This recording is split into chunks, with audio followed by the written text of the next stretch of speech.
राजस्थान की रेगिस्तानी धरती पर सदियों से वीरता और बलिदान की कथाएं गूंजती रही हैं। इन्हीं अमर कथाओं में सबसे चमकता हुआ नाम है महाराणा प्रताप। उनका जन्म 9 मई 1540 को कुंभलगढ़ दुर्ग, मेवाड़, राजस्थान में हुआ। उनके पिता महाराणा उदय सिंह द्वितीय और माता रानी जीवंत कंवर थीं। प्रताप मेवाड़ के सबसे बड़े पुत्र थे। मेवाड़ उस समय कठिन परिस्थितियों से गुजर रहा था।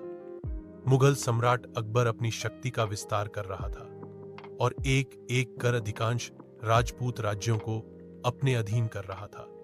ऐसे माहौल में महाराणा प्रताप का जन्म हुआ और बचपन से ही उनमें स्वतंत्रता, स्वाभिमान और वीरता की झलक दिखाई देने लगी। बचपन और शिक्षा। प्रताप बचपन से ही साहसी, दृढ़ और तेजस्वी थे। खेलों में भी वे वही चुनते जिनमें पराक्रम झलकता, जैसे घुड़सवारी, तीरंदाजी और युद्धाभ्यास। उनकी ऊंचाई लगभग 6.5 फुट थी और शरीर अत्यंत मजबूत। बचपन में ही उन्होंने घोड़ों से गहरा लगाव विकसित कर लिया था। बाद में उनका प्रिय अश्वचेतक इतिहास में अमर हुआ। गुरुकुल में उन्हें शास्त्र और शस्त्र दोनों की शिक्षा मिली। धर्म, नीति, राजनीति और सैन्य कौशल में वे निपुण हो गए।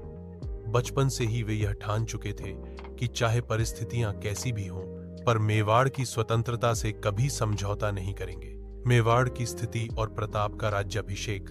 महाराणा उदय सिंह द्वितीय ने चित्तौड़ दुर्ग पर आक्रमणों से बचने के लिए उदयपुर नगर बसाया, लेकिन उनके जीवन काल में मेवाड़ की स्थिति लगातार कठिन बनी रही। 1572 में उदय सिंह के निधन के बाद मेवाड़ के सरदारों और मंत्रियों ने प्रताप को उनका उत्तराधिकारी बनाया। प्रताप का राज्याभिषेक गोगुंदा में हुआ। वे जानते थे कि यह पद केवल सम्मान का नहीं,